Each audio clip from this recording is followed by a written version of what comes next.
Alright, hi, this is Adam from PentaxForums.com, and today we're going to take a look at the Q to K-mount lens adapter, which essentially lets you put K-mount lenses on your Pentax Q.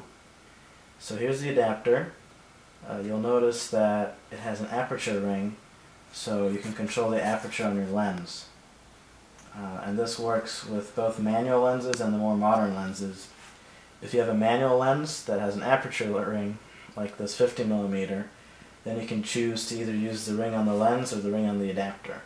Whereas if you have a DA series lens, then you have to use the ring on the adapter. Okay.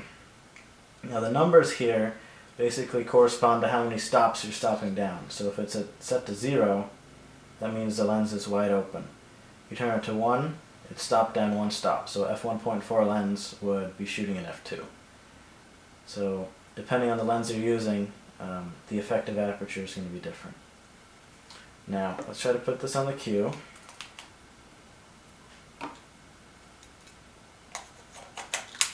One thing I've noticed is that even though the build quality of the adapter is excellent, it's made of metal, and it's got a metal K-mount bayonet, it is a little bit flimsy, a little bit of wobble there, which isn't good considering the fact that this lens is heavier than the camera plus the adapter combined.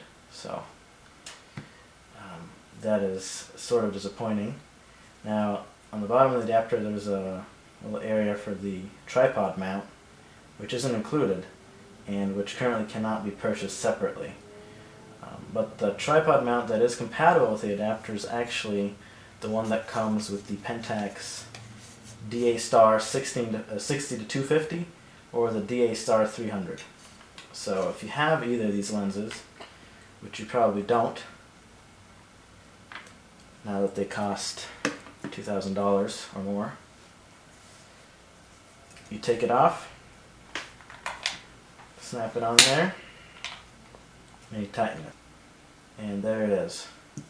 So now we're ready to put on the K-mount lens. In this case I have the K 50mm f1.2, very fast lens, which is essentially equivalent to a 250mm lens on the Q. Now, before I can use this combination here, I have to upgrade the firmware in my camera because the adapter has a built-in leaf shutter, and in order to use that, the camera needs the firmware update. Otherwise, we'll just be shooting with the electronic shutter and your photos will turn out to be terrible. So to do the firmware update, you go to the third tab of the setup menu, select the firmware info, and we say start. It'll take a few seconds here. And when it says it's complete, you just turn the camera off and you turn it back on. And there we are. Apparently the clock reset itself. And now at the beginning it'll ask you for the focal length of the lens, which is the actual focal length.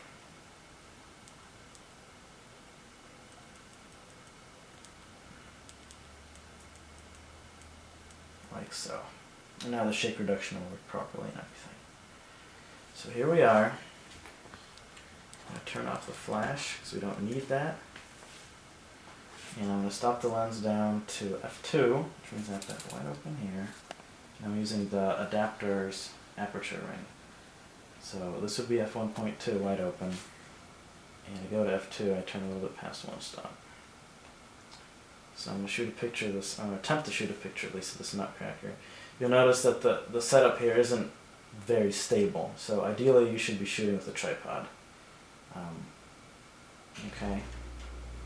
And actually one nice feature that the Q has after the firmware update is the focus peaking, which you enable in the autofocus menu. Peek on. The camera's so small it's really easy to hit the wrong buttons sometimes. Okay, so now what you'll get is you'll get a white outline around everything that's supposedly in focus. And as you can see, this is a very unstable setup. But that appears to be sharp, so we're going to go ahead and shoot. and I felt the leaf shutter firing inside the adapter.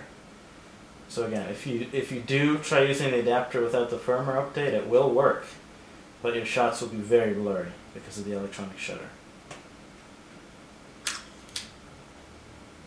And I mean, the image quality isn't terrible. It's actually fairly good. But if you really want to get the most out of this adapter, you need a tripod. And if you have anything like a 100mm or a 200mm, you'll end up having an extreme telephoto camera, which is what the adapter sort of meant for. So in a few days we'll be posting some sample photos, both extreme telephoto and macro shots from the adapter. And one thing to note, if you do have a Q and you want to upgrade your firmware, you first have to go download it off of the Pentax website.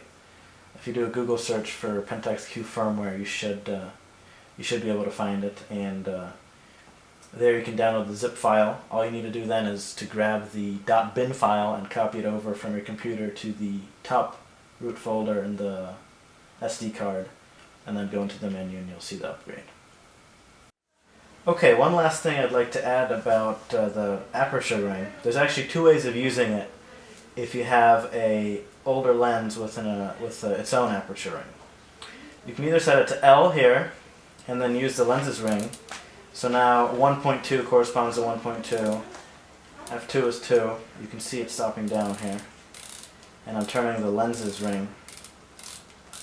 Or you can simply turn it all the way to f22 and then use this ring here.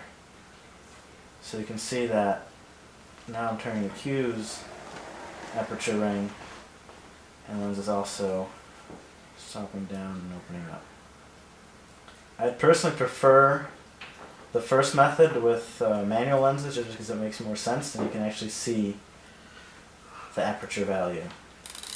So that's what I recommend if using older KRA lenses. But if you have a DA lens, then obviously you have to use the ring on the adapter itself.